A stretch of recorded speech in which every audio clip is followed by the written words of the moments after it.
पुण्य का फल तो उस समय की है जब महाभारत के युद्ध में पांडवों ने विजय प्राप्त कर एक विशाल यज्ञ का आयोजन करवाया था।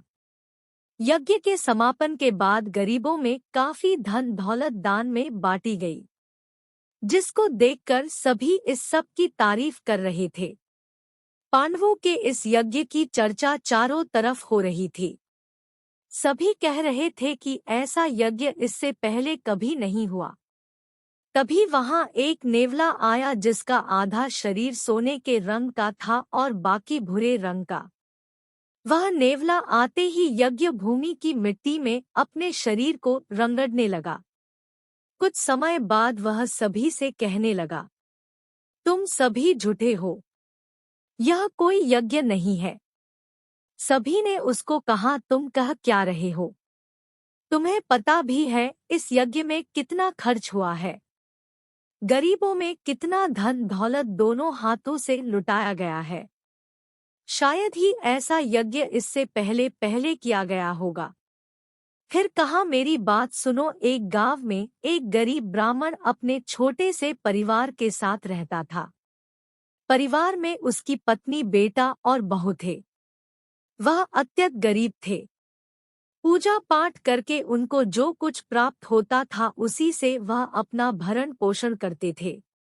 एक बार उस गांव में 4 सालों के लिए अकाल पड़ा, जिससे ब्राह्मण को काफी कष्टों का सामना करना पड़ा।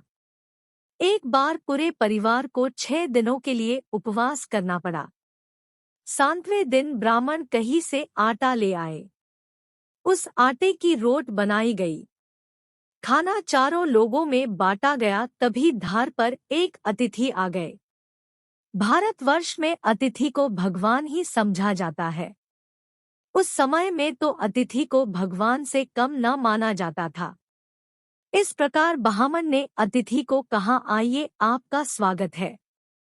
फिर ब्राह्मण ने अतिथि को अपने खाने का भाग रख दिया। उसे वह जल्दी ही खा गया और कहने लगा, मैं 10 दिनों से भूखा हूँ।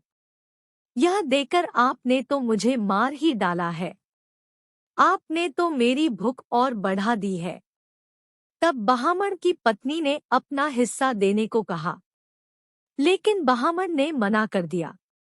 लेकिन जब पत्नी ने जोर किया और कहा कि आपकी पत्नी होने के नाते मेरा यह कर्तव्य है, वह भूखा है, फिर पत्नी ने भी अपना हिस्सा दे दिया।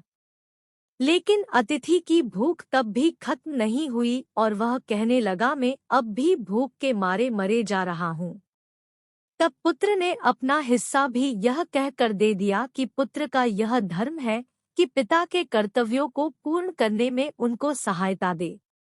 लेकिन अतिथि की भूख फिर भी न बुझी और फिर बहू ने अपना कर्तव्य समझकर अपना हिस्सा दे दिया।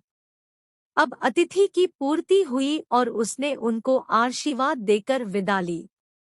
उसी रात को ब्राह्मण का पूरा परिवार भूख से मर गया। उस आटे के कुछ कण जमीन पर बिखरे पड़े थे। जिस पर मैं लेटा तो मेरा आधा शरीर सुनहले रंग का हो गया। तब से मैं संसार भर में घूम फिर रहा हूँ और वैसे दूसरे यज्ञ की तलाश कर रहा हूँ, जिससे मेरा पूरा शरीर सुनहले रंग का हो जाए। लेकिन मुझे आज तक कहीं वैसा यज्ञ नहीं मिला, जिस कारण मैं कह रहा हूँ कि यह कोई यज्ञ नहीं है।